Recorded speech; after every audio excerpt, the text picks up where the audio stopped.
Good morning. Welcome to the Vermont Sports Betting Study Committee, October 25th. Thank you, committee members, for joining us. And we have our guests from New Hampshire Lottery Commission here. Thank you for making the trip.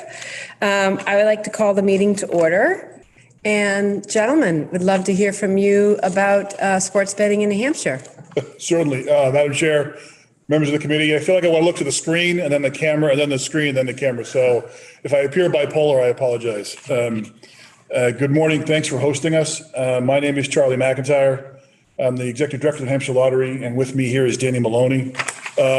Put together just a few simple slides for discussion points. Obviously, these are not set in stone, nor are they meant to be what we're going to talk about. Any question you have, please feel free to interject, jump in, save them for the end.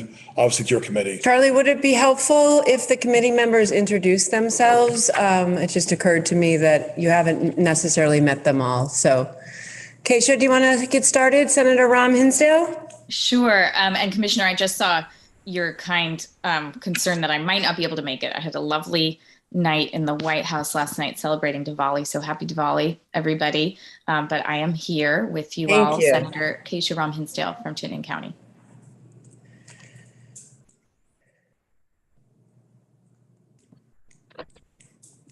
I guess Carol, next. someone. Hi. This is Representative Carol Odie. I represent the far new north end of Burlington, and I'm on the House Ways and Means Committee.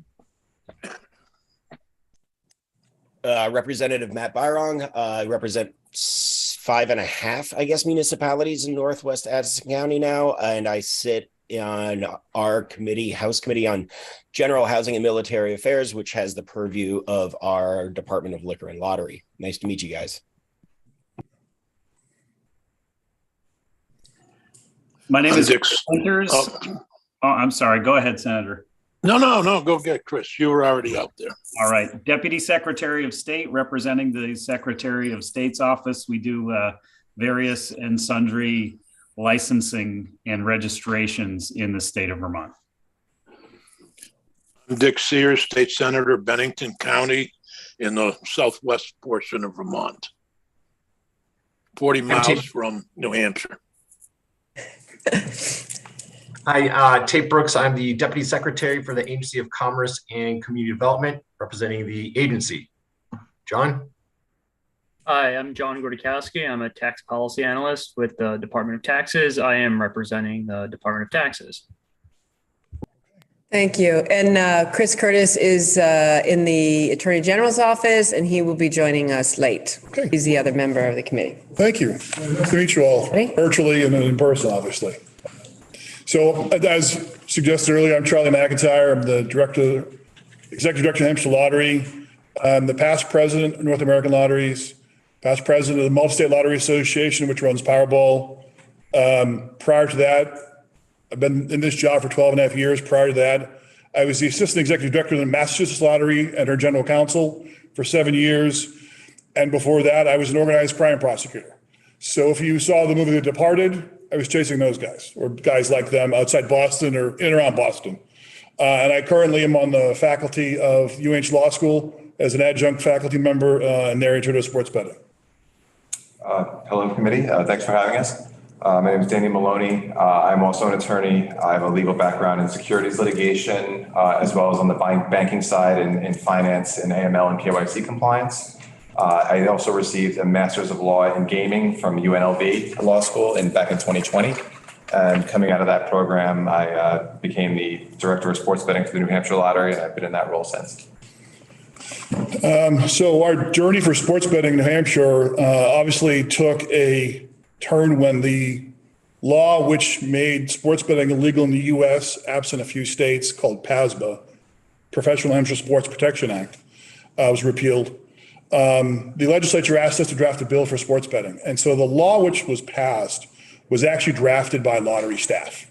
One of our favorite games was all the companies trying to figure out who gave us the draft, like which company was trying to get a benefit or not a benefit. And it was less interesting than that. It was myself and another gentleman who was our chief of compliance, who's Danny's boss, who was assistant attorney general for years. And we stole away and he became our chief compliance officer. Under the terms of the law, we had to go out to bid for services. And one of the provisions of the law said that we had to get what was essentially the best financial deal for the state. And so we went through an RFP process. We received 13 submissions. But in parallel with that, we actually spent a significant amount of time and resources on research. Our research firm is a company called Social Sphere out of Boston, well, technically Cambridge. Their principal is the principal at Harvard University Institute of Politics and is one of the best research minds on the planet Earth. And so what we wanted to make sure was during our launch that we didn't interrupt lottery operations, that we didn't interrupt branding, that if how the player would perceive us as the lottery running sports betting, should they be entirely separate? Should they be mingled? Should they be some co-branding? And so we spent a significant amount of money on researching. And what we found overwhelmingly is that the players, the people who would be sports betting, overwhelmingly trusted us over others to launch sports betting and do so with integrity. An overwhelming majority that our brand as the New Hampshire Lottery was far and away more, I'll say trusted, but it's not like anybody else wasn't trusted. It was just, we've been in business for so many years. They believed that it would be done with integrity. If you played, you won, you got paid, et cetera. And so that was an important part of our discussion to making sure at launch was done with, I'd like to think of government from the outside in terms of not how we do it as a government, but how the people we serve will interact with us and enjoy playing or the like. And so we went through a bid process. DraftKings was selected as our sole vendor in November of 29. We launched 35 days later, which I believe is the fastest launch in the annals of recorded time. So 35 days from contract execution to standing up a very sophisticated platform was not done by accident, and it was done without Christmas holidays for me and many of my colleagues. And so that's been live since December of 30th of 2019. It was just prior to the Patriots' first playoff game and their playoff loss. And we've been live ever since. There were some difficulties during the pandemic, as you can imagine. Sports betting did not exist in large measure because sports didn't exist during the pandemic, the early part of the 2020, June, July. I mean, Danny, when did sports get up and running again? Pretty much like August 2020, like everything came back at once too. Like they finished the NBA bubble and then NFL came back, hockey, everything kind of came back in one shot. And so since then, you've been able to download the DraftKings app through our website, through the DraftKings website, through the Play Store, the Apple Store, and play in New Hampshire ever since, mobile and internet. Further, we have 3 retail sports books. These are physical locations where you can go and place a wager in a facility that's built out to handle this.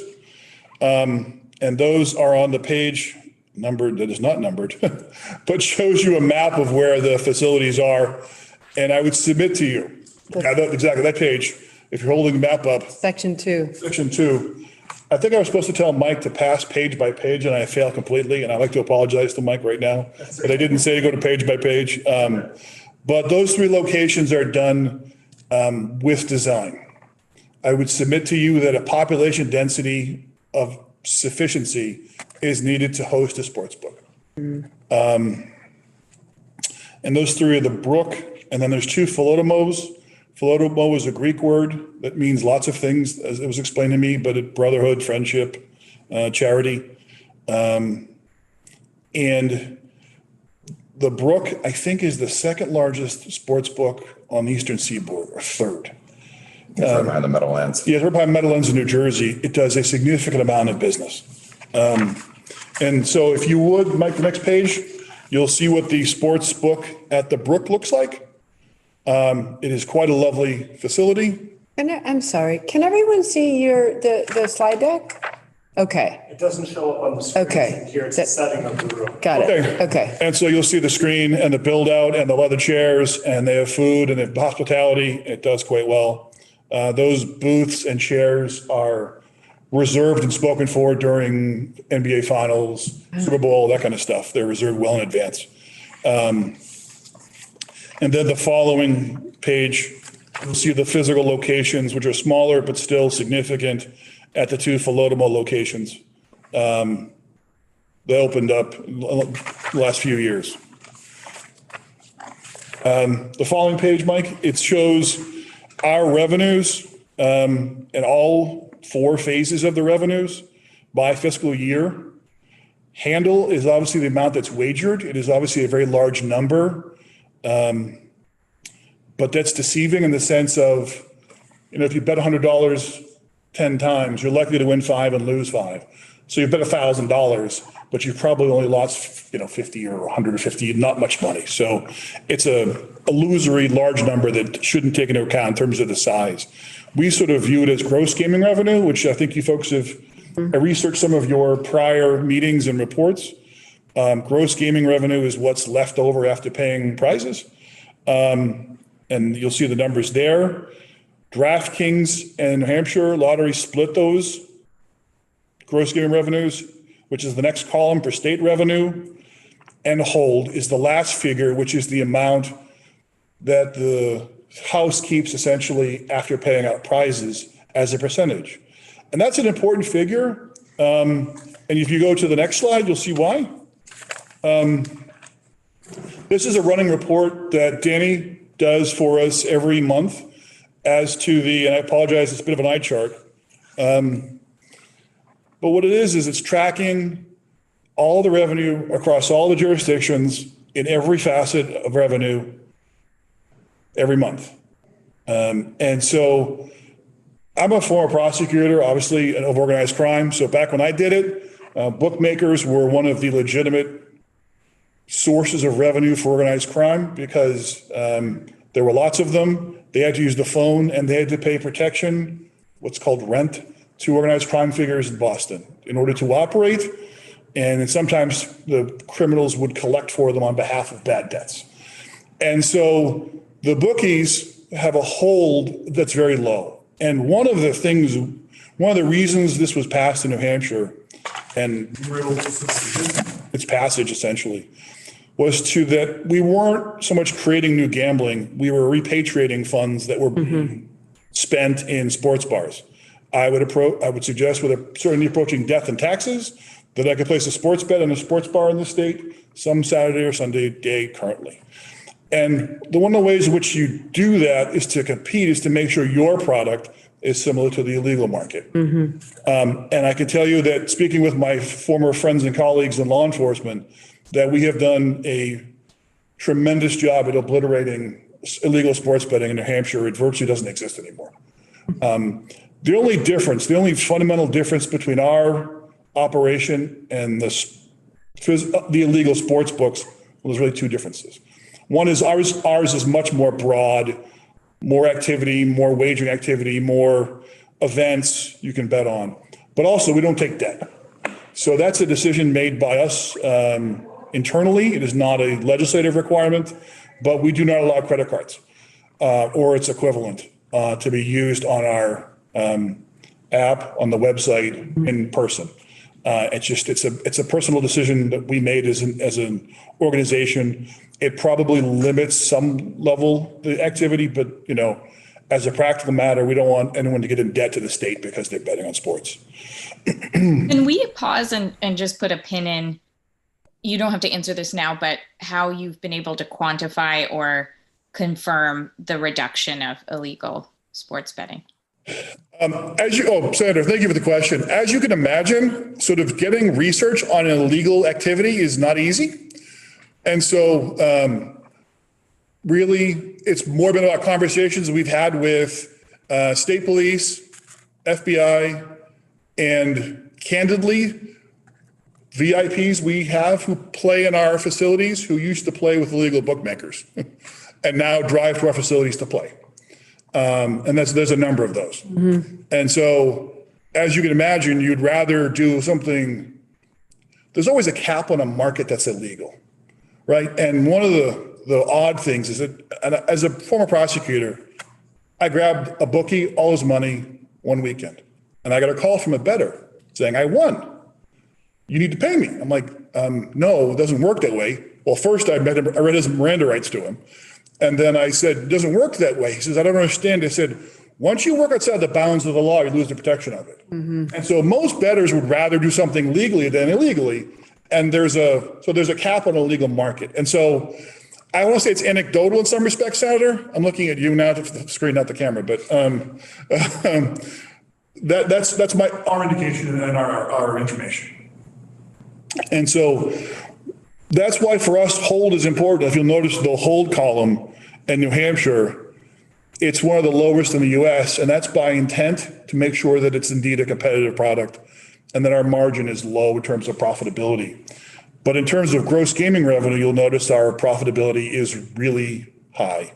We're number 2 in the country per capita and have been since we launched. And so in some comparisons, we are a multiple of other states in terms of the profitability for the state, which we take, obviously you can imagine, great pride in. Thank you. And so this is one of those charts, you know, obviously this is a takeaway. There's a lot of information here. If you go to the next page, normally one of the conversations I think you folks were having is mobile versus retail and the advantages and disadvantages. And obviously advantages in mobile is obviously the ease of access. You don't have to get into a car. If it snows, which it does obviously in both our states, you can play. There's stringent KYC. KYC stands for Know Your Customer, which Danny tracks religiously in terms of. I'm sorry, it stands for what? Know Your Customer. Oh, okay. It's a acronym in banking that makes sure we know who's playing, that it's not illegal, that their activity is tracked, that we look for suspicious activity. For example, an easy way to launder money would be put $10,000 on one game, one side, $10,000 on the other side. And now when the government asks you where the funds came from, you show, I have a winning ticket for $10,000, which it is you laundered money because you bet both sides of the game. And so that would trigger a suspicious activity report, which Danny would follow up on. Mobile is higher volume, lower bets, which means lots of people playing for $20, $30, $40 to $50 and the like.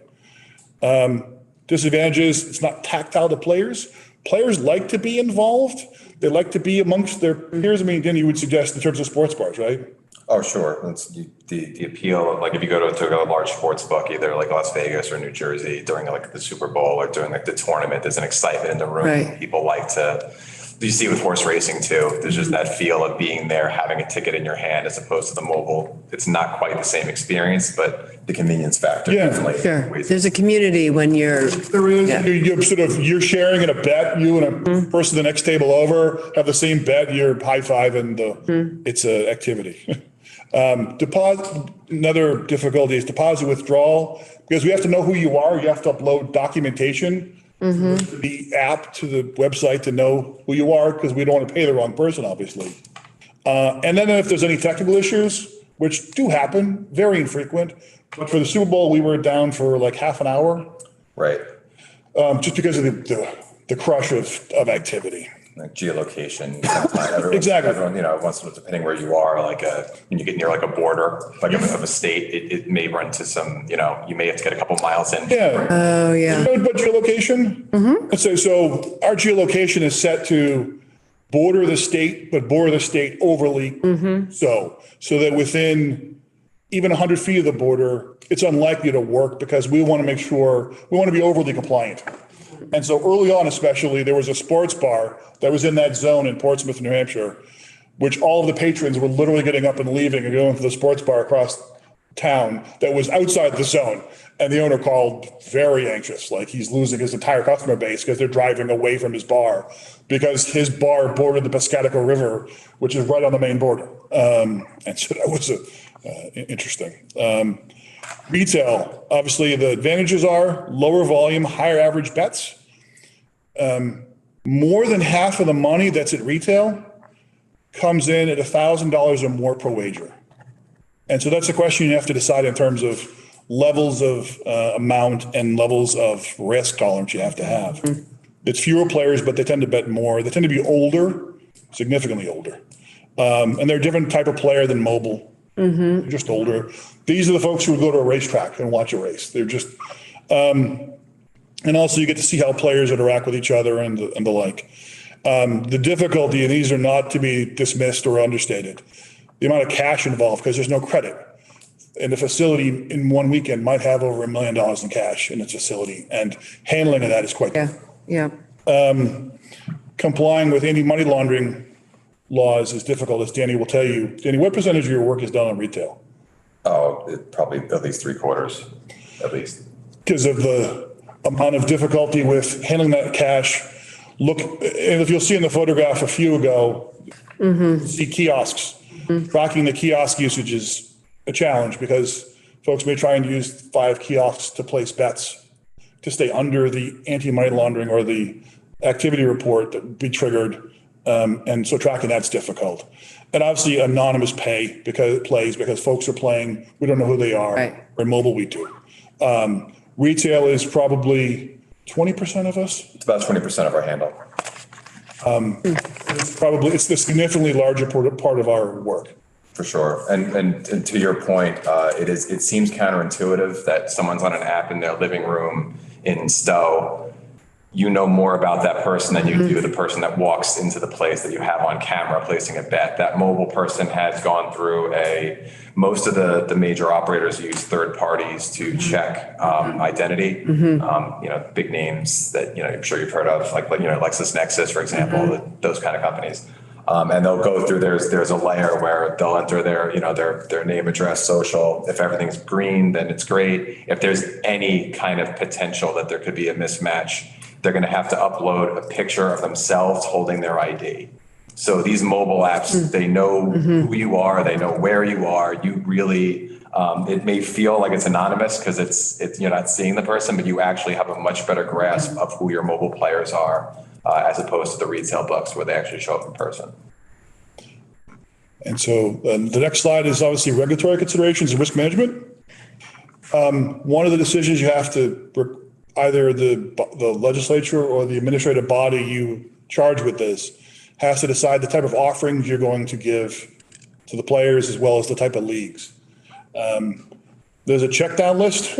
NFL is obviously at the top of the pyramid, and then it goes down from there. And then what your risk tolerance is in terms of, are you going to offer pre-match, which is before the game, or you're going to offer live wagering, which is during the game on a mobile device, you can wager based on who scores the next touchdown, who gets the next interception, the score of the game at any certain time. Danny was suggesting. It's gotten down to now there are vendors that have gotten to like next pitch result in baseball, for example. Like they've really they call it micro betting. These are generally people placing smaller wagers, just keeps fan engagement. Golf is going to start pushing a lot more, like hit a fairway or not, for example. So it's what is it? How much percentage of our wagering is live? It varies. During football, it goes up, but I mean, like there are months where a live wagering is almost half our wagers. Yeah, and obviously we interface with all the leagues in terms of integrity. The leagues, particularly the major ones, are very concerned about issues related to betting and the athletes and the employees. Right. We've had a couple of incidences where, for example, Evander Kane, who was a hockey player, his wife alleged that he had a gambling addiction. And so I immediately walked down to Danny's office. I'm like, pull every single day that the Golden Knights were in Boston playing the Bruins and check the tape. And so check the tape, nothing. And so similarly, there was a receiver for the Falcons named Calvin Ridley, who also was believed to be gambling, and similarly checked our accounts to make sure the players weren't. And Danny interfaces with, like I said, all the leagues have representatives who contact us somewhat frequently to check in and make sure there's no issues like that. They're an excellent resource, especially like, for example, the NFL. DraftKings wanted to have offerings on the NFL surrounding the NFL draft. And as a fan, you know how the draft works, right? There's a clock when the next pick is made. But talking to the league, they were to kind of give us some inside football instead of inside baseball as to depending on the round, how many picks may be known in advance. And you're not necessarily worried about any wrongful play by a team, but maybe the player who knows they're getting drafted in 3 picks, their trainer, or their boyfriend, girlfriend, whatever. You're worried just someone in the room has wind of something. So the leagues are a good resource they obviously care about integrity, and they'll willing to talk to you and kind of say, all right, look, maybe offer. I think what we want to. We are the first round. Yeah, we had the first round. You could pick like pretty much with like more than a pick in advance. And then we got the later rounds. We only allowed before that round started. You couldn't, because there's just 3 or 4 picks maybe known, for example. So Ideally, the leagues, the sum of all fears is to have an event which is predetermined. And the leagues and us are doing everything to avoid that. And if there's several notable examples, I wish I brought the video, but there's a South American soccer match that was fixed, obviously fixed. Some point around the 85th minute, the coaches got together and said, I'll let 2 goals in, you can win. And if you look at the play on the field, I joke, it's like you're playing FIFA and the controller went dead. Like the defense just stopped playing. And so those type of events is what you're terrified of. And so to the point about bet limits, our tolerance for risk is related to our belief in the integrity of the events. And so the NFL spends a fortune on training, on security, on the referees being trained as well as being paid well. So you have a comfort level in that event. And that is sort of same with Major League Baseball, hockey, the major sports you don't worry so much at because the money's so much. When you get to lower levels and lower leagues and less tennis. So we sign up, we have an integrity report that comes through, I don't want to say daily, but it sends to us, Danny tracks all of the issues related to player misconduct. And it's it's most frequently tennis or esports. We look at What? Esports. Esports, okay. So Like if you can play Halo in a league, you can play Doom, you can play Call of Duty, play against each other. I don't want to say daily, but it's close to daily. We'll get a report saying this player has been barred, this player has been suspended, this player has been investigated for this activity. Tennis the same way, because tennis, if you think about it, if you are up 5-1 playing tennis and you're serving, if you put 6 balls into the net, lose that point, lose that game, you're still up 5-2, you can still win. And in second or third tier tennis leagues, the winner of the tournament makes like 20 grand. But if a person bets $1,000 on that one game, they can make 10,000 betting in some other random league. And all you have to do is give a wink to the coach in the stands, coach can play. And so we track those also. And those are a frequent, not the top tennis, Serena Williams isn't doing it, Federer is not doing it. These are second and third tier tennis leagues that are around the globe. And it's actually part of our statute, as part of the contract, I apologize, that DraftKings has to partner with a third-party integrity monitoring association. Yeah. So that's part of right in our And contract. Danny's also, we're members of the sports betting regulators, the OS. Danny tracks and is, what committee are you on? We're in the player, the KYC. Okay. And then also risk management relates to the bet limits you're comfortable taking, as well as the bet limits on each player. So for example, we track with DraftKings, and it's a monthly meeting, the type of players, what they're playing, and what category they fit into. We don't really reject players. What we will do is we'll lower their limits commensurate with their standing. Right. And that's on like, there's 2 sides to that. There's the trading side, and then there's also the player protection side, which like responsible gaming. Players have the ability to set their own limits, daily, weekly. They can set deposit limits, wager limits. They can exclude too. They can self-exclude. Yeah, they can self-exclude.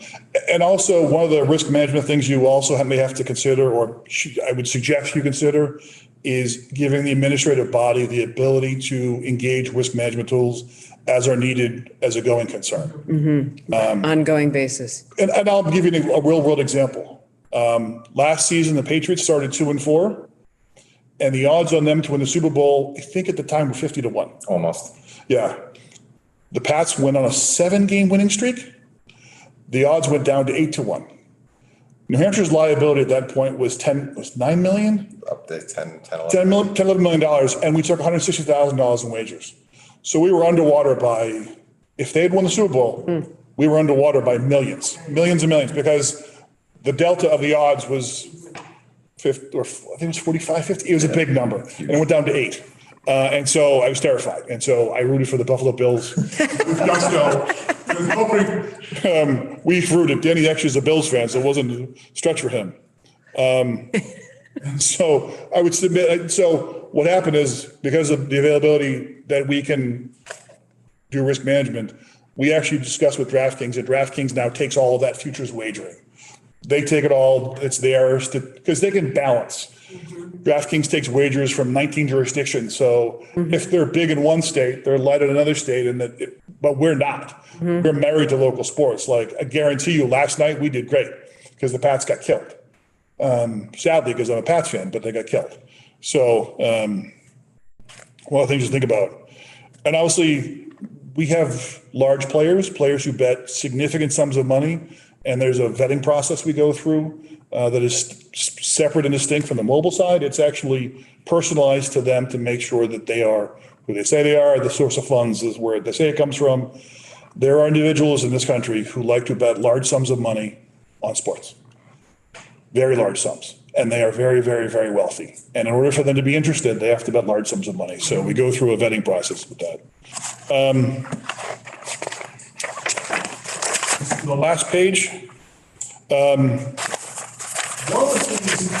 There were several reasons why we ended up with a single vendor model for New Hampshire. It was, I don't want to say by accident. It was by design, but it was based on what we believe to be best for our state.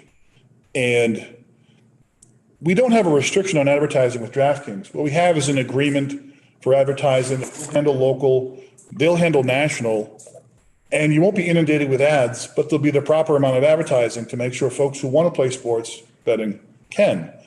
And if you pull up articles, what's it, Colorado, Pennsylvania? I know Colorado's a big one.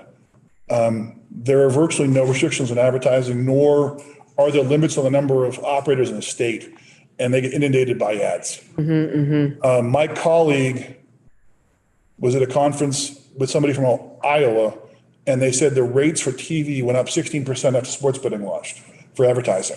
Now, if you're in the TV business, this is great.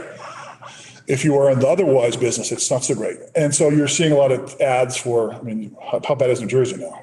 Oh, Jersey and New York were, for a while, in New York, they said it was like 3/4 of the ads. Yeah. And so it wasn't to restrict advertising. It was to say there's no need for it, because one of the odd things about sports betting is the market size is not that big. I think we have in our system now that actively played your NFL, was it 45,000 a month? And that includes folks driving over from Massachusetts and a population of 1.3 million. So you're talking about Vermont cut it in half. You're talking about a player base, probably 20,000 players who would do this. So it's not a huge market. And so once those folks know it's available, they'll download and play. Any more advertising really comes at a significant cost per acquisition and is likely to be a low value customer. And so that's why you see in states like New Jersey and New York, the cost per acquisition of players is so high for the operators as compared to New Hampshire. And so last consideration I would suggest you think about is the promotional allowance. Operators will ask you to forgive all promo dollars they give away as not being considered in gross gaming revenue. We agreed with our partner DraftKings to the limits you see below there, 15% of mobile and 10% of sports, so that if they do a promo at the beginning of NFL, which they always do, that's offset up to 15% for the year in mobile and 10% in physical. Because there are some states where there was not a cap and they get, state would get $0 for it. I remember Wyoming was like that in the beginning. Yeah. And so we negotiated this early in our contract phase, and it's worked out fine.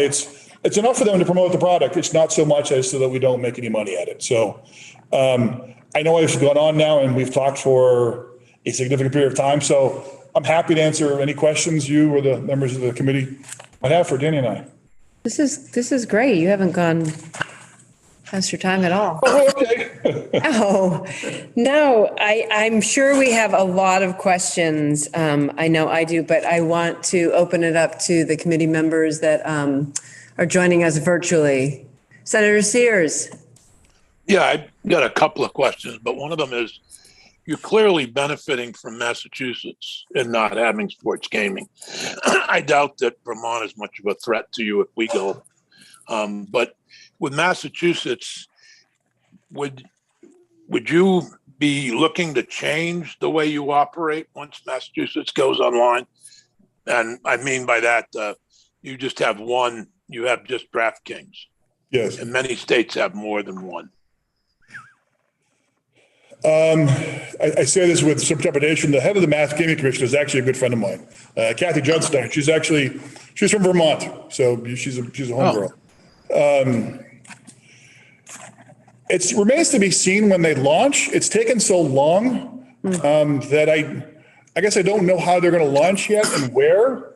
And so since we answer the question, we have two sides of the business. We have retail and we have mobile. I don't expect us to change retail at all. Retail, the closest one is still going to be in Everett, which is not easy to get to. And our locations are quite easy to get to on the border, not without accident, not by accident they're there. And so I don't expect to change retail at all. So take the mobile, I would anticipate us taking a small hit. Not denying the fact that there will be some players who drove here.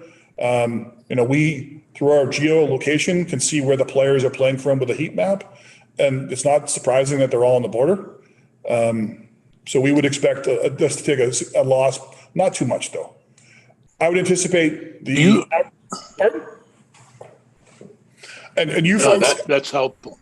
And honestly, for you folks, one of the reasons we have no issue coming here is because not a lot of folks from Vermont come to New Hampshire to play. There's not a big population center on the border coming across. I think it's less than 1%. It's a rounding error. Yeah. Did I hear you correctly that you can control the amount that an individual can wager? Yes. You do that by rule, or is that part of the law? Or? It's by contract with their contract with DraftKings. Okay. So it's the New Hampshire Lottery Commission contract with DraftKings. Correct. Yes. And I have the authority under the statute to essentially engage in any risk management protocol, principle that we see fit to do, and that's one of them. It's a broad authority, but it's necessary. And that's what you were saying, we should, whoever the appointing authority or the regulatory authority should have flexibility to institute those different responsible gaming risk management protocols. For example, on a Thursday, injury report comes out, Patrick Mahomes is out that week. Everyone's going to run to bet the other team because of the spread. The Chiefs were now disfavored. So you want to have the ability to pull that game off the board and cancel bets that occur after that fact on the fly. For somebody to vote on it. Yeah. Disastrous to the revenues of the state. Senator Sears, do you have other questions, Senator Sears? Well, yeah, just one final question. On your outline of the advantages and disadvantages of mobile and retail, I'm curious if you make more money off of retail per capita. I mean, even though we're a small state, I'm looking back to the days when off-track betting was very popular in New York, and even small communities that had an off-track betting parlor were full all the time during the race day. So for us, I think you would find the cost to operate a physical location for a state this size and the population density involved would be financially unfeasible. Because we have. Be financially. Unfeasible. Yeah. You talking about Vermont? Yes. Yeah. I mean, if I thought Vermont was worth it, I'd have had a Vermont sports book in Lebanon. I say that with no sense of, if there was a huge player base, if we thought it was worth it, we would have done it. And it's, okay. It requires the amount of, because it's so much cash involved. It's millions. And so the amount of surveillance cameras, beautification efforts, it's significant. Danny's time.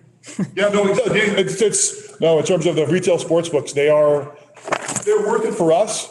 We have very large facilities that I would not imagine you would have here Unless I would do research on it first rather than Sure. stand these up because they're expensive, even just to stand up. Sure, and you have twice the population. But Thank you also, very much. Our facilities in New Hampshire are counting on significant traffic from, like if you put a pinhole in Pelham or Salem, 1.5 million or below. Yeah, Yeah, so that's yeah.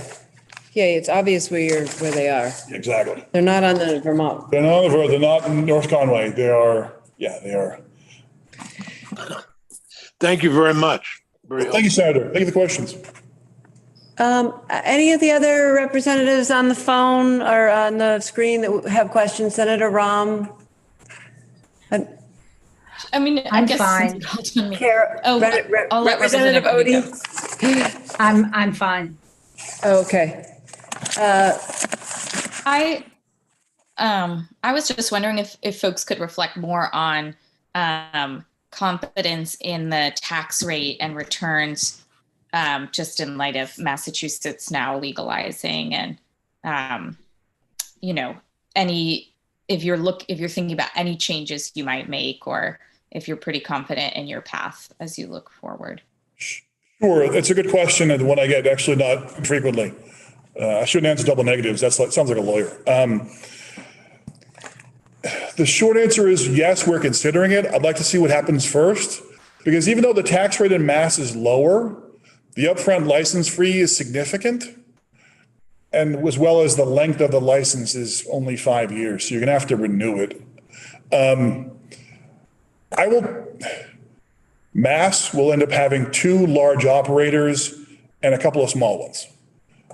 I would suggest to you that most of the sports betting will follow like most of the country. DraftKings and FanDuel will have somewhere between 70 and 80% of the marketplace. And then whoever else is there will be fighting for the remaining 25, 30%. And so I would anticipate it's not like it was at first where they were just spending fortunes. Like you've had major operators already leave the space, like Churchill Downs quit sports betting because it was just getting too expensive. And so I would imagine, while we will have some issues, I don't think we'll have the same as we would have 3 years ago. And you look at New York's launch. New York launched, they have a 51% tax rate and no offset for promotions. And they're launching with New Jersey already active, already having a lot of New York players at a much significantly lower tax rate. And New York's doing okay, if you saw that chart on the other page. So I'm with Charlie. I'd like to see what happens first before we get reactionary, but I think we'll be okay. I don't think we're going to have issue because with, obviously with gas prices being what they are, I don't expect folks to drive that far. And honestly, we don't have that weird state income tax. And so the players in New Hampshire will be getting more money than they would in Mass because they're going to have to pay income taxes in Mass for a win. So I think we have competitive advantages that will be fine. Representative Byron, do you have questions? Honestly, Senator Sears touched on everything that I was curious about at the moment, but thank you. Okay. I would like to invite some of the other folks that are on virtually. I think Chris Winters, you're on. I'm not trying to put anyone on the spot, but before I start asking my questions, I would like you all to chime in and ask questions or comments. Chris, do you have any thoughts or questions? Yeah, I do have a question. Thank you. I'm just curious as to, even with a small operation that we might put together here in Vermont, mobile only, much lower numbers than what you're talking about, lower population. How much expertise do you think that we need? Do we need someone with a UNLV degree in gaming? Go Running Rebels. I'm an alum. Careful, we might recruit you. They do an excellent gaming law program you can recruit from. I may have played a little bit of blackjack, but no degree. So, what do we need in is it a state of Vermont employee? Is it a consultant? You're just talking about, when to not allow a bet, when to pull a certain bet off the table. This is sports expertise. This is gaming expertise. What do you think the resources would be that we would need to set up and operate in a responsible way here in Vermont? Certainly you're going to need some entity to run it, whether that be, it varies by state. Us, it's the lottery. Mass, it's the gaming commission. Wyoming, it was like horse racing, I think. Somebody's gonna have to be responsible for it. I would suggest you don't have a brand new operation, but you take some other regulatory body that already handles the licensing and regulation of some version of financial transactions. I'm not saying lottery, but it's certainly there. Those folks over there, obviously, New Hampshire's close with Vermont. We share a bunch of games together, and their director there is a friend of mine. I mean, we get along great. Obviously, I'm here because of our relationship in a number of games. I would submit you would need no more than, if you're doing mobile. If you're doing physical, all bets are off, no pun intended. But if you're doing mobile, I would submit you'll need somebody to manage the sports betting and at most an admin. And somebody could get trained up on how to do that pretty quick, or you could find somebody who does it now. So for example, because of the contraction and expansion of sports betting, there are folks across the country who are going in and out of jobs in sports betting.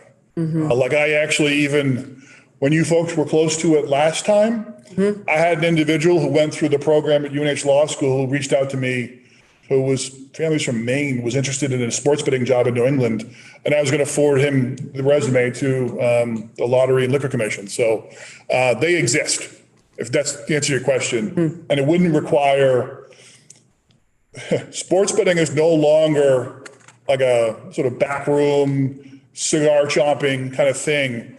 If you were to go to the trading floor of DraftKings and look at all the market creation, it would fit at home with Bain Capital and, UBS. It looks very much like a trading floor. It's more analytics now.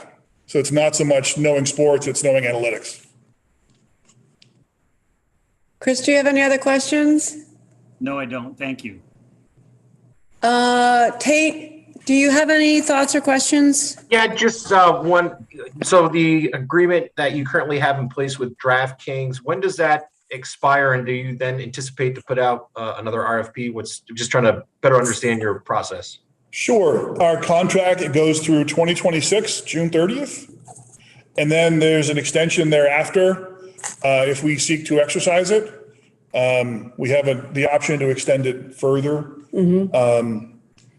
We had estimated that the state would do $10 million a year in profitability. We blew past that long ago. And so it would be hard pressed for us to not, I can't say that yet. Ask me in a couple of years. So you blew past that. By how much? So this last year was 24 million of profitability, fiscal year 22. And we expect to exceed that this year. Okay. So, I would expect close to 30 million profitability off 1 million people. And so thankfully, our friends in Massachusetts have not gotten together their act for football season and appears likely not to be for the NCAA basketball tournament, which are the two biggest events. So I would imagine we'll be close to $30 million of profitability for the state. And it's replicatable. It's not as if we, like New York cheated off us. I mean that sincerely. They didn't cheat off us. They called them. We spoke to frequently. Believe it or not, their head of lottery is actually a former Vermont lottery employee. So she's a friend of mine. So we were consulting with them, and that's.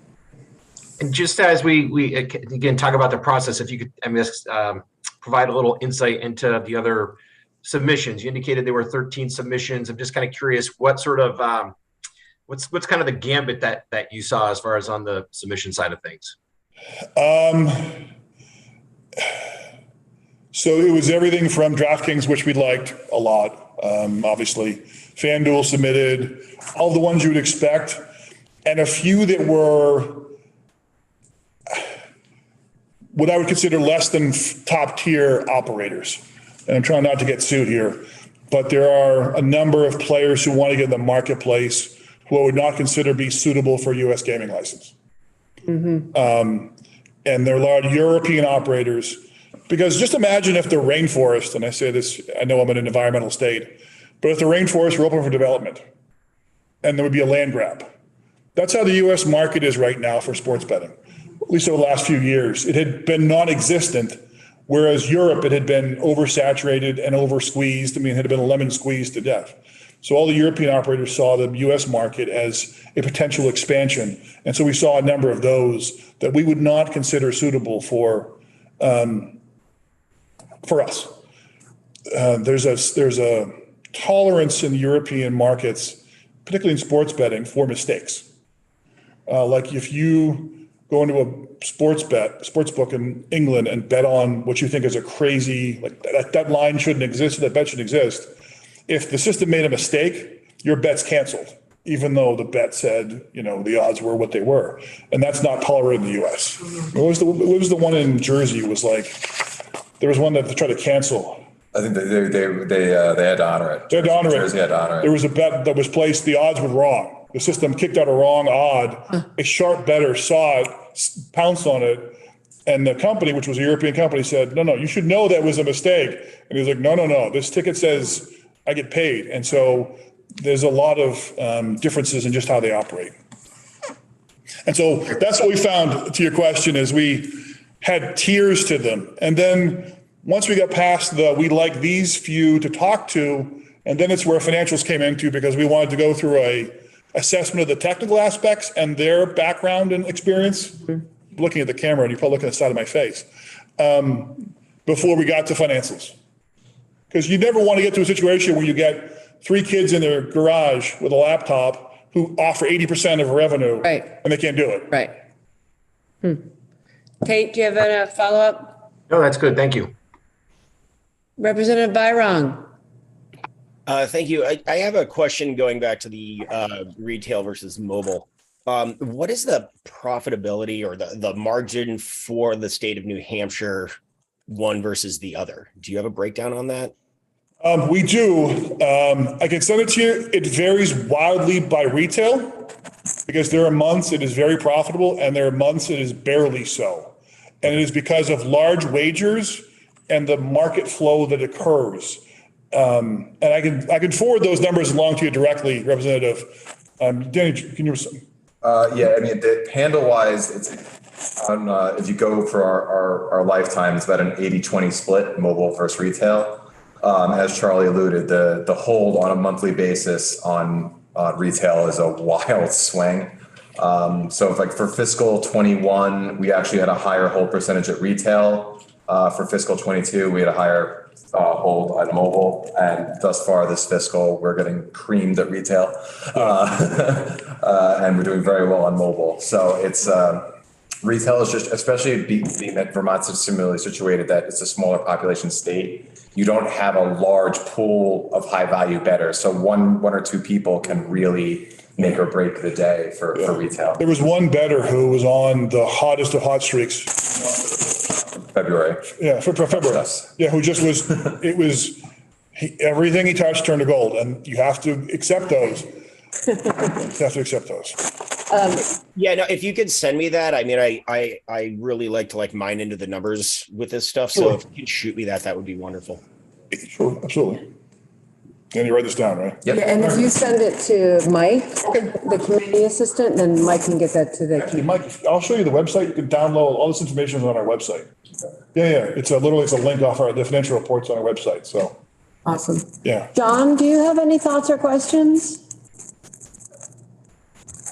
Not currently. And it seems like everybody else does, so I don't want to take up any time and let everybody else keep asking questions. Thank you, though. We have plenty of time for your questions, John. Plenty of time. Is Chris Curtis, are you on the phone? I thought I saw you jump in. Is he there? No, I haven't seen. I have a few questions. Of course. Please. So the way the committee has kind of been making this recommendation. So this committee makes their recommendations to the General Assembly, and then the committees of jurisdiction pick it up. So we've made a few decisions, and one is that, the administrative authority will rest with the Department of Liquor and Lottery, except for maybe responsible gaming, and that would be we want the health department to be involved, or the mental health to be involved in that somehow. We've decided that we're going to have a competitive bid process. We want to do not a license model like New Jersey, but a state model where we're going to do competitive bid process with contracts. We've decided that we want to give the regulatory body the flexibility to negotiate the contracts, but with a revenue share model, right? But the committee's recommended that in statute, it would be a minimum of 20%, right? So one of the reasons for that is because there are a couple of overriding state interest, right? It's not just maximizing revenue. It's about really bringing that illicit market to a legal market. And you talked a lot about that. You know, it's also putting in consumer protections, which we know don't exist. And you know more than anyone, they don't exist in the illegal market. So my first question is, what is it that we could do in the competitive bid process, that RFP process, given what I've told you, that our recommendation is that in statute, it's a minimum of 20%. What are the things that we could do to ensure that we have a competitive national operators that are bidding on the contract, right? Because we've also said that we want more than one operator. We want some competition. So can you speak to that a little bit, given the specifics I'm sharing? Sure. I don't know that I would put it in minimum, Florida, but 20% is fine. There'll certainly be above that. One of the ways in which we did the bid process, and obviously it wasn't perfect, nothing ever is. The first thing you do something, it isn't perfect. But we asked the marketplace what they thought they would bid. And so the number that came in wasn't from us, it was from the marketplace. And also one of the benefits we got is DraftKings actually moved an office to New Hampshire. The business development component to it. Thankfully, their chief technology officer lives in Nashua, New Hampshire. And so next thing you know, there's a software development team that's now based in New Hampshire under him, sort of to support business development. I would do as a bid process, like I said, that which you think would benefit the state the most, how you characterize that. You're obviously going to want to have a responsible gambling piece. We did in law as well.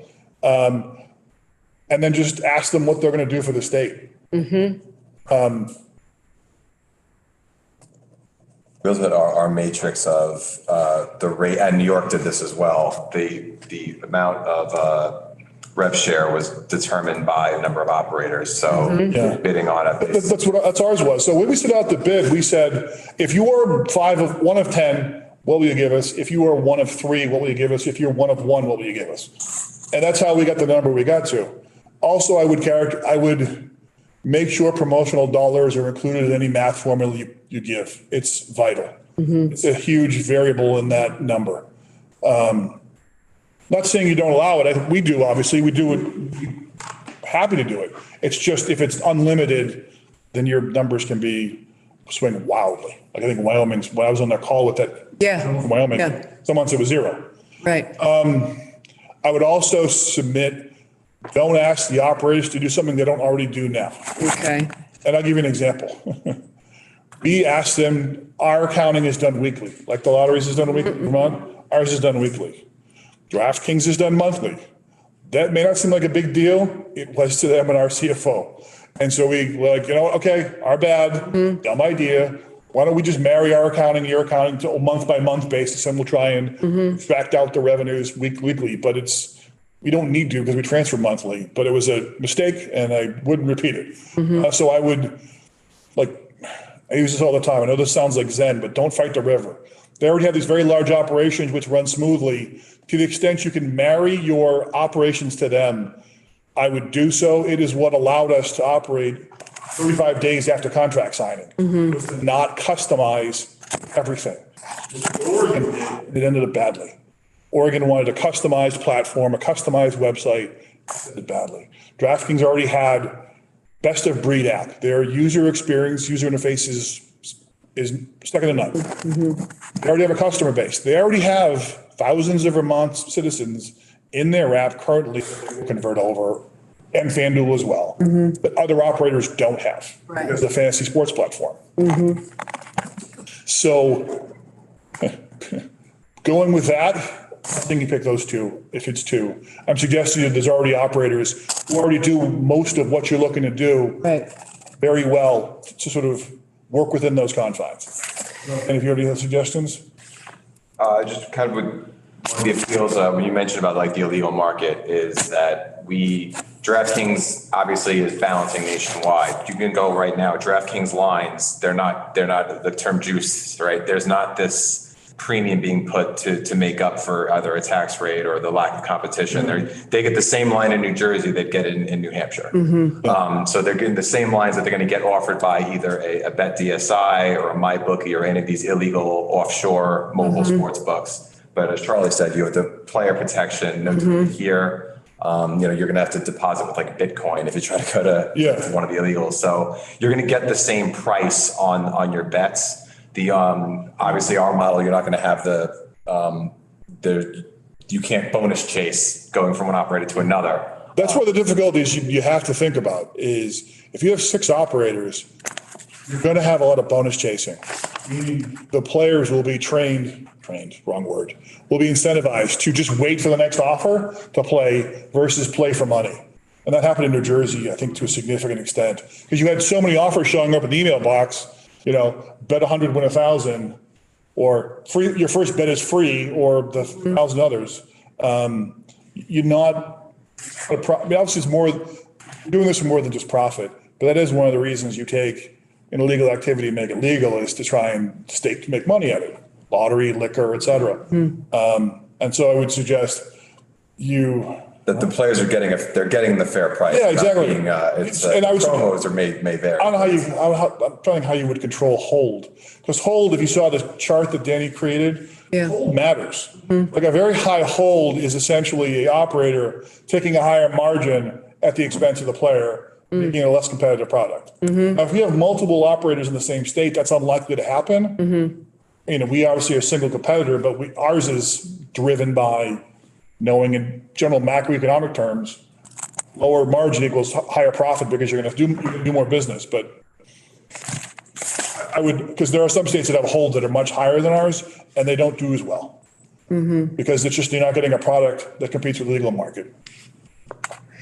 So one of the things that we heard last week and we've been hearing from the operators is that they prefer to have a set tax rate in statute because that gives them the predictability, right? So do we risk by having that minimum of 20%, that it's just a recommendation, do we risk not having operators bidding through the competitive bid process because of that 20% minimum? I don't think so. I mean, Or I guess another, to be clear, do we risk not having operators bid through the competitive bid process because we haven't set the rate in statute? I mean, certainly we didn't. I mean, the only experience I have is ours. We didn't set any number. Right. You said, tell us what you want to submit. Tell us what you're willing to pay. And that's really what New York did. New York did, New York did put one into that. And obviously, the operators chose 51. Vermont is not New York, obviously, in terms of size and complexity and capacity.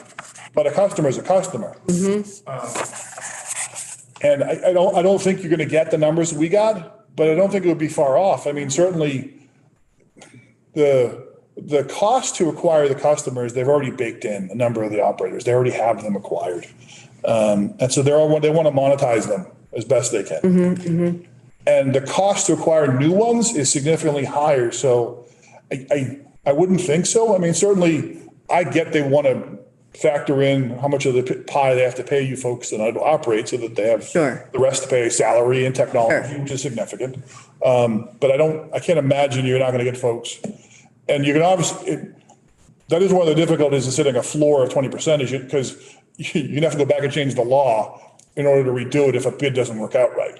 One of the reasons we did it the way we did it, and there was to be sure, a trust factor by the legislature and the governor on us, was just let us handle it. Right. We'll do it. We'll take care of it. And it's now in contract.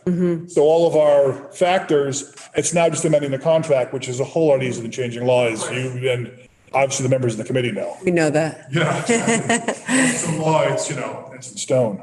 So speaking about things in statute, can you speak to, and this is something we were sort of been talking about too, is if we want to go from an illicit market to a legal market, how do we ensure that we don't inadvertently create regulations or parameters then disincentivize players from coming into the market or operators? Like one of the things, as an example, is we've talked about do we allow, what kinds of bets and what kinds of activities? And the whole idea of sports in-state sports, and do we eliminate that? But then what I'm hearing from the folks in Massachusetts is you have to be careful, because if you start creating these restrictions, then you are creating the incentive to stay in the illicit market. So can you help us understand that? Sure, I can, because I did this obviously for a long time. The illegal market in Massachusetts, college sports are kind of first tier. Boston College football, obviously being. We set out an agreement with the colleges in New Hampshire where we would not take activity on in-state teams unless they were in a tournament. And I say that with emphasis because our colleagues from Rhode Island ran into that. They would not allow the betting on a Rhode Island college that was in any event, and URI made the NCAA basketball tournament one year. Right. Which meant the entire basketball tournament was off the board, which is a huge competitive problem because the NCAA basketball tournament is it's our biggest event. Super Bowl is the biggest day, but the tournament is much bigger. And so you want to make sure you avoid that. Like the only sport I can think of is like New Hampshire, like Vermont is hockey or soccer in terms of them being a national team that would. Well, UVM basketball. But if so, to that point, if they're going to make the basketball tournament, you need to make sure that you can bet on the tournament, even though Vermont may be in it. Got it. You would wipe off the boards a significant event, allowed that to occur. But they asked us to, the colleges asked us to sort of carve out college sports. We have a pretty good, our statute's pretty clear on that. Yeah, exactly. Other states have similar language as well. Yeah, but it's important. College sports is significant. Sorry? No, I was just going to ask you that tournament question. Is that specific to just the NCAA tournament, or is that like the divisional tournaments, or is it any tournament in general? It's any tournament in general. There's no limit on the event, just that we can't bet on that specific school. It's in state. But I also tell you, probably college basketball and college football is, in terms of college sports, 95% the betting. The total betting? Of the betting on college events. College, yeah. 98%, 90, and I can't think of a bet we took on a college golf, you know? Yeah, it's not other sports on it. Yeah. I mean, it's really when Danny will do a chart every month of the betting, and it's, basically the top six and then everything else. Yeah, and as long as that carve out for the tournament will cover you. Yeah, exactly. That's the biggie. Yeah. But also tournaments like, you'll have the league tournaments like the Pac-10 or the SEC, the Big East, those will be carved out as well. Not just the Final Four, but also or the college football playoffs. Great. My head is spinning with all this great information. Any other questions or thoughts at the moment? Like we're free. Senator Sears, do you have any more questions? No.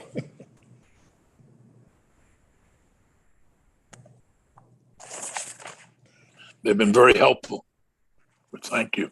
I agree. Anything else you want to share with us? Certainly, we're happy to help any way we can going forward. I think we've made just about every mistake we probably could have in this process. One of the things that was interesting, I thought I knew sports betting as a prosecutor. I didn't know sports betting as like I thought I did. And so it's a learning curve, to be sure. So what are the mistakes you've made? What's your top 3 mistakes? You said you made every mistake, but you're obviously doing things right. Like you're bringing in money, and what are the mistakes you've made? It's a good question. What other mistakes have I made? I'm afraid to admit them publicly. They're not public yet. I don't mean you personally. I'm certainly, our coordination nationally isn't great yet. It's something we're going to have to work on better. Also, early on, there was an adversarial process with the leagues because they were so against sports betting that it took us a while to get to a place where we now get along. They were so against it. Like the NCAA was just dead set. They were the lead plaintiff in the lawsuit, NCAA versus Murphy. And so it has taken us a while to get to a place where we're all getting along. And so, and one of the difficulties is that there is this belief, there's this almost stigma with sports betting that is associated with organized crime. And I say this as a guy who used to do it, that there's all this backroom this and this, like I said, cigar chomping that. It does not exist. The individuals who work at these companies now are cleaner than clean in terms of their background and operations. And so the mistake would be is thinking that these companies, certainly the top tier ones, have any issues. They don't. They've been fully vetted by everybody. And so that was a mistake lots of folks had, a fear lots of folks had that, we were having illegal bookmakers now. I mean, I had a couple of resumes from bookies who wanted Danny's job. It's like, no, wrong, no, very much no. But that was a really mistake we made. I would just say the foresight of the Pats last year that would have been crushing. I wasn't sleeping for a while when the head of the AFC last year. I would really that would have wiped out almost you factor in the futures bets on the Super Bowl and then the game itself, because 95% of our wagers would be on the Pats, regardless of who they're playing. I mean, we could have lost if the Pats had won last year. We could have lost like 16, 17 million on that. Yeah, I mean that would have been, to be sure, our ability to sort of to pass that bet off now going forward, saying DraftKings, you take it because you're going to bounce elsewhere. Yeah, that was the cliff we drove by and didn't drive off, but came close. And you were able to do that because you have a contractual relationship with DraftKings and you were able to negotiate that. And, they were fine because they get all the benefit too. Like we said, all those bets are yours. Right. All that profit that comes from that, which is significant. Futures betting is a higher margin bet. Those are yours. Have at it. We don't want them because of the downside. Like I said, the betting was 160,000, I think it was, and our liability was 10 million, which is just insanity as an operator. That does raise one other question, though, for me, if I might. Yes, please. Last night, if the Patriots had won last night, as they were supposed to, instead of getting hammered,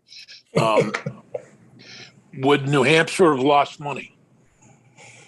On that game, yes. Overall, no. Yes, we would have lost money in that game. I haven't checked the numbers, but I can almost for certain tell you that we would have lost money. And you have to set the line right. The problem is your line has to be the market you create. The odds on the game have to mirror everybody's around the country by and large. Because if you don't, if we had, say, a locals line, remove the line significantly, the amount of people that would fly in here to bet the airport would have been jammed or driven up here. So you have to set the line correctly, and then you just root, for the other team. Not that I do, I understand, but I was, like I said, last playoff season, I was rooting for the Buffalo Bills, and I say this, and I apologize to my friends of the Patriots, but our liability was so high, I was terrified. In a general year, we'll be fine. We can cover a Pats win, but just because of the futures last year, and we're such a long shot, we would have got killed. But in a general year, if the local team wins, you're going to lose on that. But in the long run, you'll be okay. And also, for example, the prior year, we lost $3 million on the Super Bowl because the Buccaneers won, and the sort of the local flavor of Tom Brady. But what happened is all that money got recycled into the tournament, which was a month later. And so you never go wrong as a lottery saying how folks won. But not that much, but not 10 million. 3 million we survived. It was a rough month, but we survived, and that money ended up in the tournament. We ended up doing well. But 10 million is where, and that's why a lot of operators, you can't have a small operator. You have to have a national operator who knows what they're doing, because they have to be able to handle the swings too. Like they're on the hook for this money as well. Do they take the futures on the Major League Baseball, basketball, and hockey as well? Yep, all of it. There's futures on all the futures bets. Yes. Okay.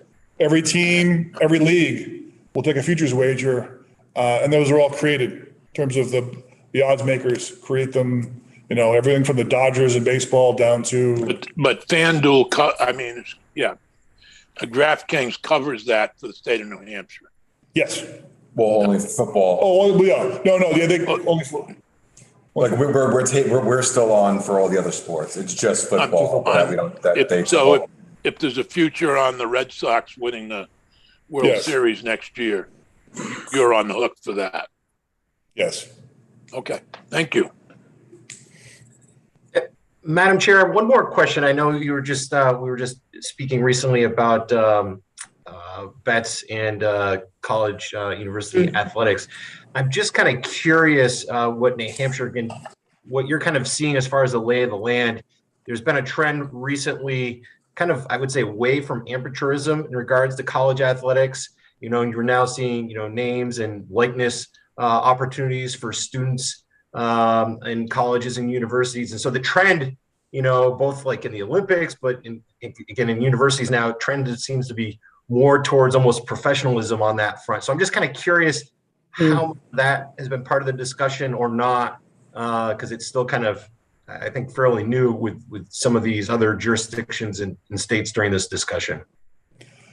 I mean, it's a good question. The SBRA, which was the horse racing the horse racing regulator body, has now formed a new branch for specifically for sports betting, and they did set up a committee for this very topic. Yeah. So this is definitely on most states' radars. They kind of want to see the effect that that's going to have, and so it's something, I guess it's being monitored right now. I mean, certainly there are a number of sports.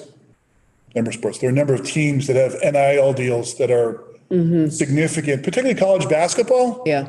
Which is the one that I think where you get the most impact because it's the largest determiner of professional sports is basketball. So if you were a 5-star recruit out of in high school, the odds of you going in the first round of the draft are like 1 in 5. So there's a very specific link between being a top tier high school player and being in the pros. And so you're seeing a lot of the college athletes get NIL deals in basketball that are excessive in terms of financials. And I fear it's impacting their play. Like they're not as You fear it's what? impacting their play. Yeah. They're just not as hungry as they would be. I'm not saying they should have been hungry because these schools make a fortune off of this stuff. But now you get an 18-year-old driving a Porsche at the dorm. You wonder if he's lost his edge. I certainly wonder about it. And I don't know if there's an answer yes or no, but I certainly know a lot of the teams last year in the tournament that were top ones didn't perform as well, or the 2 seeds, they got bounced early.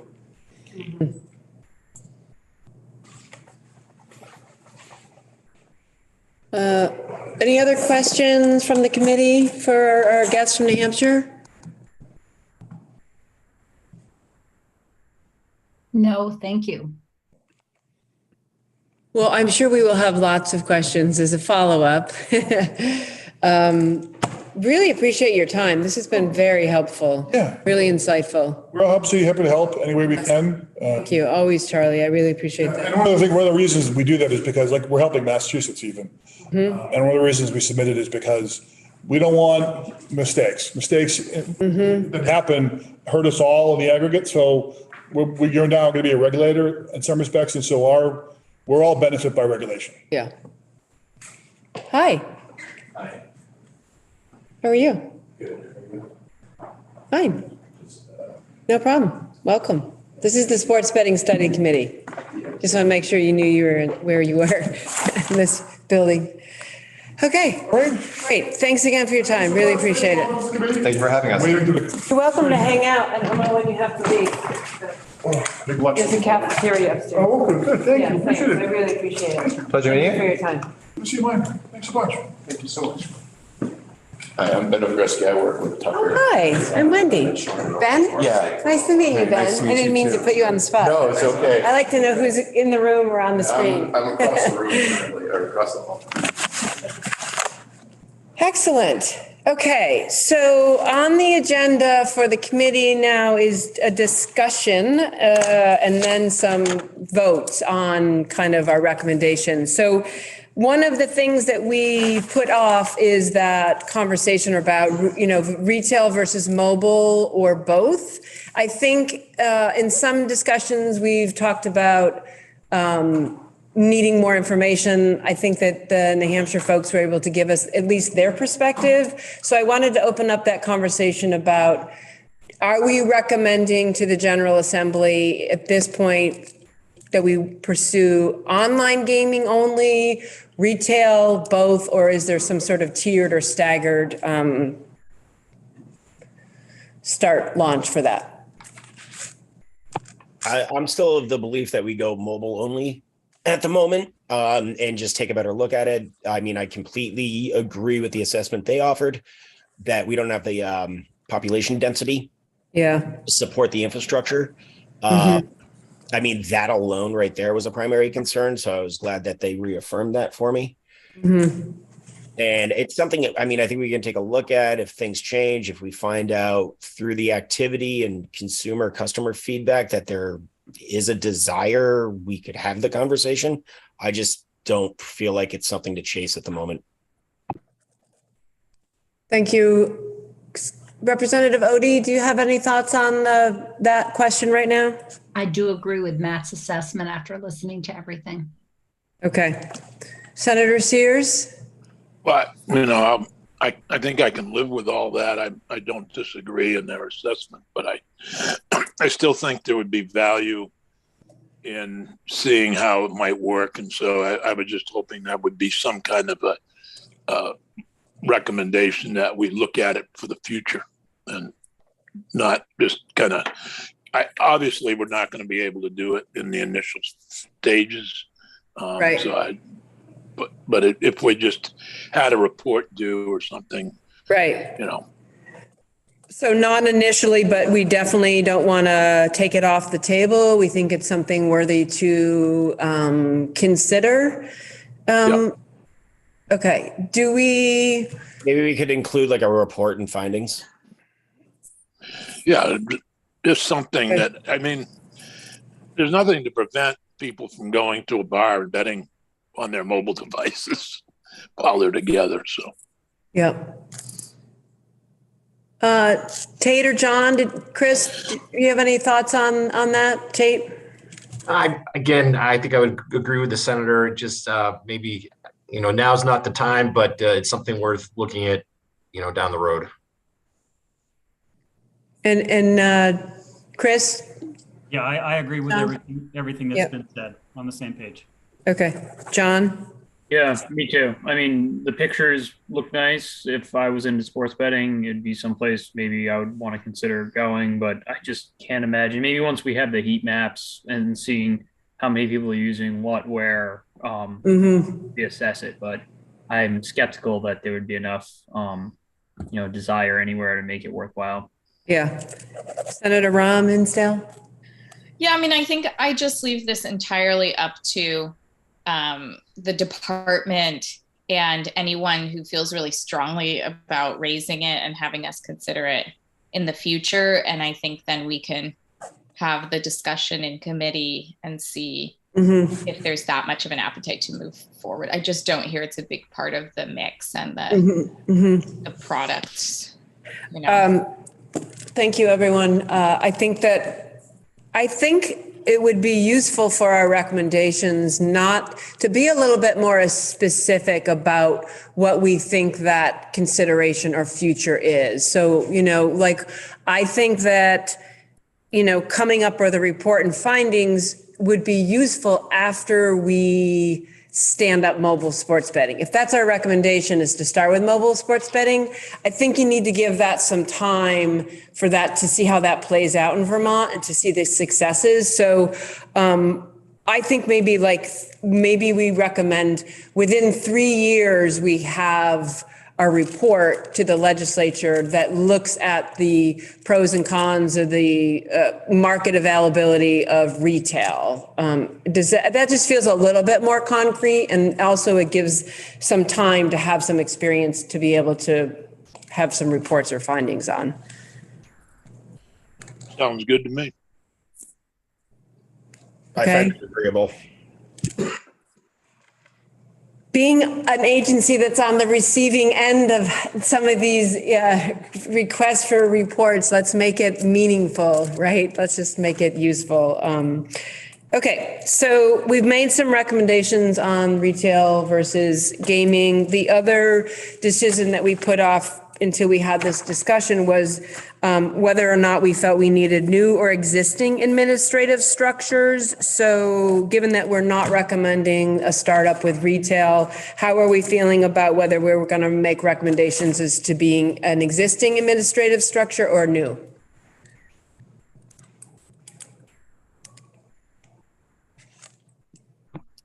I mean, I'm of the belief that we go with existing and see if we have the capacity within that, and then make the decision once we evaluate. Senator Rahm, I see you shaking your head yes. Is that something you are in agreement with Representative Bayrong on? Yes. Senator Sears? Yes, thumbs up. Representative Odie? Thumbs up. Tate? Thumbs up. John? Good. And Chris? All right. Okay, so that our recommendations are including the existing administrative structure. And I heard that from the folks from New Hampshire too, that was one of their recommendations. Excellent. Excellent progress. Thank you all for being here. While we're here, any other questions or thoughts that we want to talk about? We are a little ahead of time, so we have some time if you wanted to discuss our next week's agenda or any other information you want to see, hear. Okay, yeah, okay, so next week, thank you. Next week, we have the commissioner from the Connecticut Lottery, sports betting. We also have the folks from this company, I think it's GeoComply, that have that heat map. And we had talked in the beginning about looking at the cross-border, where Vermonters going to bet. And they have some data that they have shared with me, and I asked them to come speak to the committee. So they will talk about that heat map. So we'll get a sense of where Vermonters are betting. I know that was a question. And then we have our committee discussion and vote. The name of that company was what? GeoComply? It's GeoComply. And I have, they have data they can send us ahead of time, and I can ask them to do that before they present. I didn't want to go ahead and share what they sent to me without having their permission. Because they sent it to me as the commissioner, not the committee chair.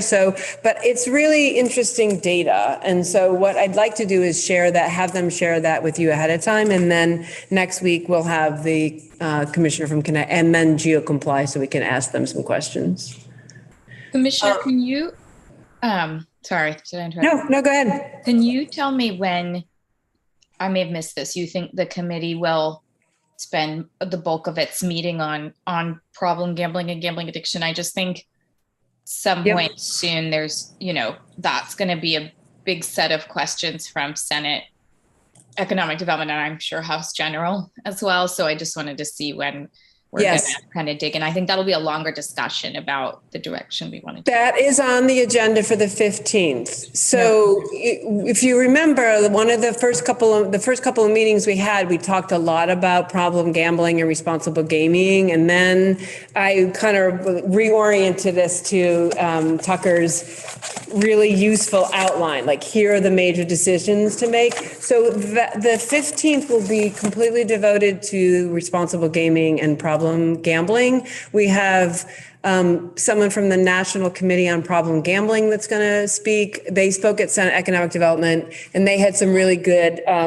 suggestions and sort of lessons learned and some recommendations. And then we have the Massachusetts I forgot the name of it. Council on Responsible Gaming. Massachusetts Council on Responsible Gaming, and they will talk about some of their recommendations on that. Should we also have in the Howard Center or the vendor that we're currently using for the hotline, or do we think that's unproductive?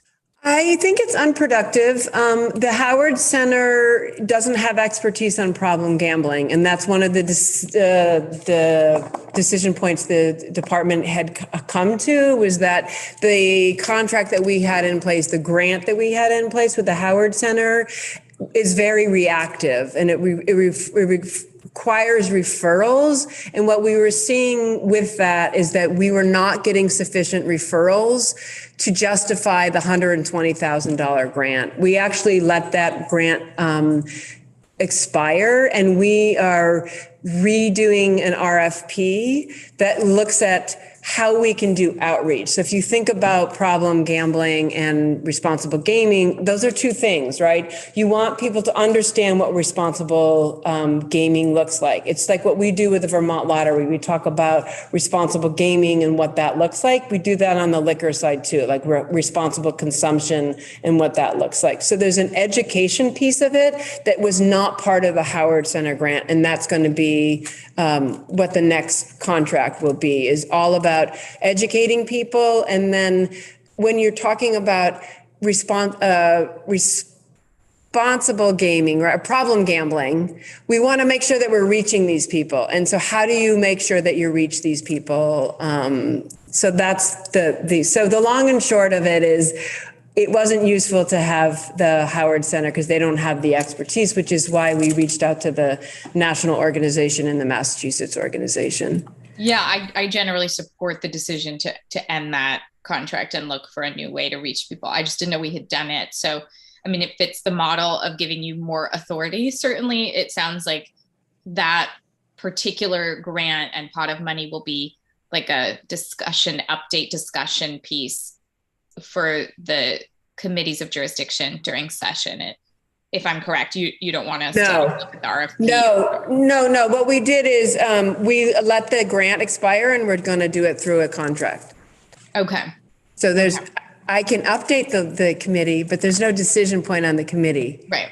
Okay. But there is a decision point, and that's what we're going to talk about next week, is how do we, if we're going to legalize sports betting, which we've all decided that yes, we're going to do, it's just a matter of how, then I think setting up that responsible gaming, and problem gambling services is really important. And one of the things we did for the Senate Economic Development Committee, if you remember Senator Ram Hinsdale, is some of the things that national organization recommended is you take 1 or 2% of the revenue that the state generates from sports betting, and you divert that to a responsible gaming fund.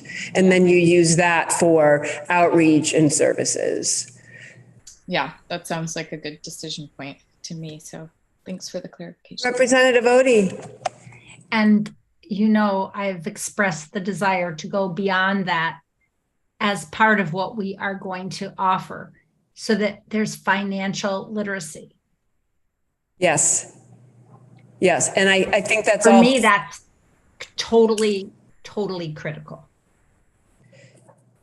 And that's what we will be discussing next week. It's not that we can't discuss it now. I mean, we have 20 minutes, right? So I'm happy to, we just don't, we don't have the presenters here to talk about it. So can I ask you, Representative Odie, when you say financial literacy, so part of what you are thinking is beyond problem gambling and responsible gambling, you would like to see some resources that are derived from this revenue that go to financial literacy of sports bettors?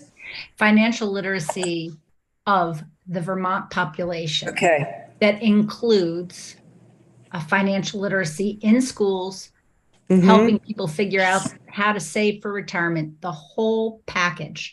I think this is something that we can actually do that be very, very positive for Vermont and Vermonters, and for taxpayers and for everybody.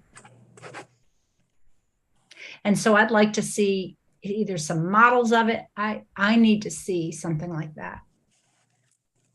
So it's a really big picture. Yep. One of the policy decision points that Tucker has pointed out for us is, are we going to make any recommendations for the revenue that is derive from this. I think that's one of the discussion points is if we, based on JFO, if we're anticipating anywhere from $2 to, I don't know, $5 million in year one or more than that in year two, where are we recommending those revenues go? Right now we know with the lottery revenue, it goes to the Ed Fund. And one of the things that the governor has been talking about the last couple of years is he would like to see the revenue from sports betting go to childcare or early childhood education or something like that. So I think that's another discussion for the committee, and it could be next week, or it could be, we're not having a meeting on the 8th because of Election Day. So it could be, what is next week? I'm confused. The 1st. Oh, and then we still have the 15th. That's with the problem gambling. Okay, good. So I think that's something to think. Sorry? I'd like to see something so intrinsically part of this that has to do with financial literacy for people in Vermont that it can't be easily not withstood, that it's really part of problem gambling, everything. It's financial literacy. Right. Okay. Any other thoughts on Representative Odie's idea of allocating some money towards financial literacy? Not to put you on the spot, but at some point we're going to have to talk about it or not. Matt. No, I agree with the concept.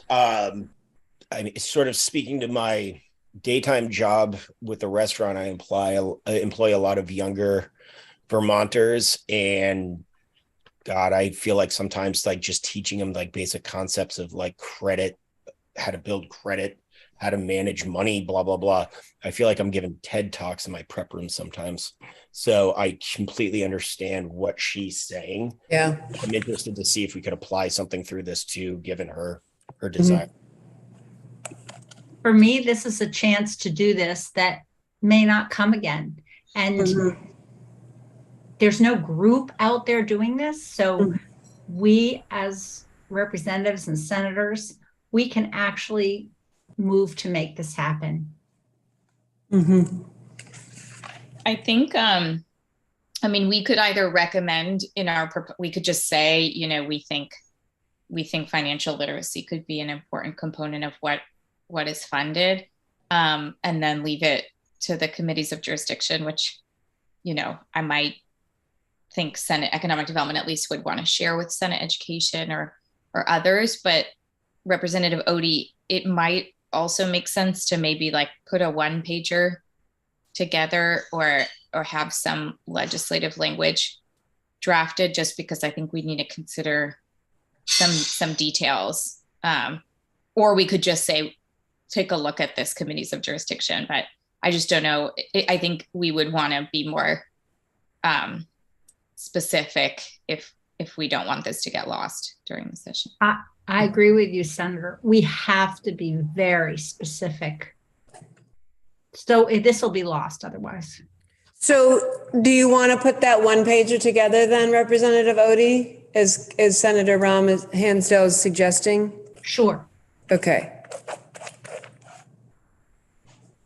Excellent. Any other thoughts on sports betting in general, or problem gambling, responsible gaming, financial literacy?